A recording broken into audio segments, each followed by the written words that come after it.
Մի հատ տաքացնենք օդը։ Միասին։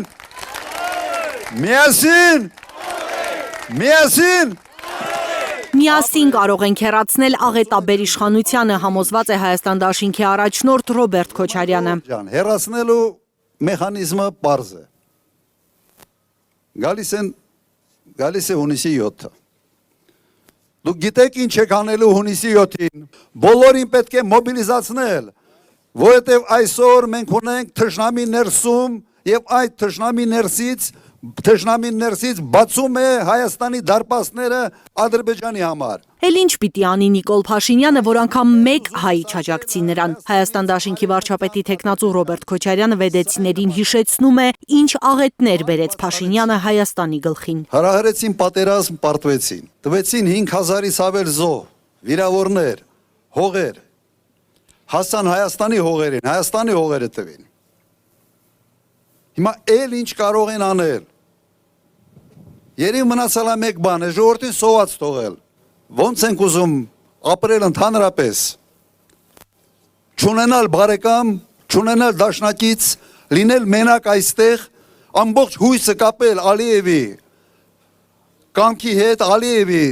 քմաչուկի հետ, սա ենք մենք ուզում։ Նայեք, երբ մենք մեղադրում ենք իրենց, որ պատերազմ եք հրահրել եւ ավելի քան 5000 զոհ ենք տվել, ինչ են մեզ ասում։ Խի եք թիվ ավելացնում։ 5000 չի քիչ է, հատկապես մի պաշտոնյա կա, Հայաստանի ամենից թքամ պաշտոնյան, թքող պաշտոնյան, չգիտեմ ճիշտ բառը ոնց է այստեղ կարելի կիրառել,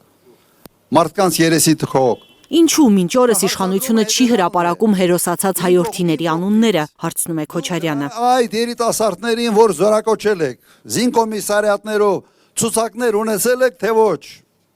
Մարդիկ անուն ազգանուն ունեցել են, թե ոչ։ Ովքեր են հանուն հայրենիքի կյանքը զոհել, ինչու նրանց չի ճանաչում Հայաստանի Հանրապետության քաղաքացին։ Քոչարյանի համոզմամբ, որովհետև չի գնահատվում նրանց սխրանքը, իշխանության համար զոհերը ոչ թե հանուն հայրենիքի կյանքը զոհած հերոսներ են, այլ միայն թվեր։ Դագաղները, որ հետ են եկել, համարներով են եկել, համարներով, հիմա ասում ենք, հրապարակեք, հարգեք այդ մարդկանց հերոսությունը, մեր հերոսներին հարգեք, տպագրեք, մի հուշամատյան սարքեք, թող բոլորը իմանան, թե ինչ է, եթե մենք սխալվում ենք քանակի մեջ, ներողություն կխնդրենք, հարցը դրա մեջ չի, ժողովուրդ, որը չի հարգում իր հերոսներին, չի պատվում իր հերոսներին, հերոսներ երբեք չի ունենում, սա պարզ ճշմարտություն է։ Վեդի զոհված տղաների նկարներն են, Արմանի, Գառնիկի, Դավիթի, Մաքսիմի, Սիսակի, երկնքցել են նայում, թե այսօր ինչ է կատարվում իրենց երկրում, իրենց հերոսության 30-ից տարիներ հետո։ Հերոսությունից տարիներ հետո մեզ ստիպում են ջնջել պատմությունը, մոռանալ, որ Արարատը հայկական ինքնության խորհրդանիշն է, որ Արցախը հայերինն է եղել, Ղարաբաղյան շարժում է եղել։ Որ հայտարարում են Ղարաբաղյան շարժումը ճակատագրական սխալ էր։ Մի ուրիշ տեղ ասել եմ, ճակատագրական սխալը սրա ծնվելներ, ամբողջ հանրապետությունը հիմա լսված է դրա սղալած ականջները փոքրացրած, կեղծ ժպիտը դեմքին։ Հուշք ու քարոզարշավ է սկսել իշխող ուժը, հեգնում է Քրիստինե Վարդանյանը։ Քաղաքը լիքն է Փաշինյանի դեմքով, Փաշինյանը լցված հիստերիայով։ Քարոզարշավես վերջին օրերին մի քիչ թեժացավ, բայց թեժացավ ինչից։ Իշխող ուժի հիստերիայից։ Նկատել եք ինչ բառապաշարով սկսեցին խոսել, նկատել եք ինչ անկանոն շարժումներ սկսեցին անել, երի վերադառնալ անպատասխանատու հայտարարություններին, հասնել այնտեղ, որ մտնում են մարդկանց, ասում են բարև ձեզ, մարդիկ ասում են այ մարդ չենք ուզում ձեզ տեսնենք, ամենավատ օրն է, որ ձեզ տեսնում ենք, ասում են ոչինչ, ժողովուրդ ջան, այս պահվածքը ինքնավստահ ուժի, 60% ունեցող ուժի պահվածք չի, այս պահվածքը մի հատ ուժի պահվածք է, որը հասկանում է, որ հունիսի 7-ին կարա իշխանություն կորցնի ու այդ ճանապարհով էլ գնում է։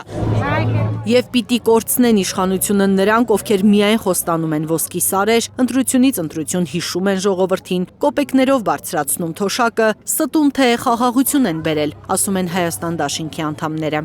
Դուք արժանի եք իշխանության, պարզ, շատ պարզ, ով Ալիևի կամակատարը չի։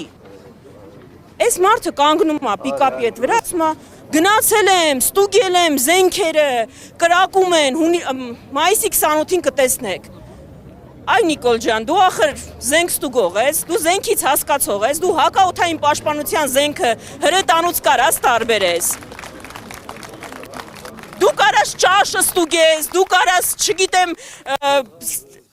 խոս խանձես, դու ստուգող ես, սուերն էլ էիր ստուգել, կրակեցին այդ սուերը, չէիր կարողացել հասկացնալ հրթիռ ունեն հետը, թե չունեն, ժողովուրդ ջան, դուք սենց իշխանության արժանի չեք։ Հունիսի 7-ին մասնակցել ընտրություններին ու քվեարկել այն մարդու օգտին, որը կկարողանա բանակցել Ալիևի ու Էրդողանի հետ եւ գլուխը չի կախի հայ ժողովուրդը, հորդորում է Քրիստինե Վարդանյանը։ Միասին։ Հունիսի 7-ին, համար 17-ին։ Համաձայն եք։ Ուրեմն միասին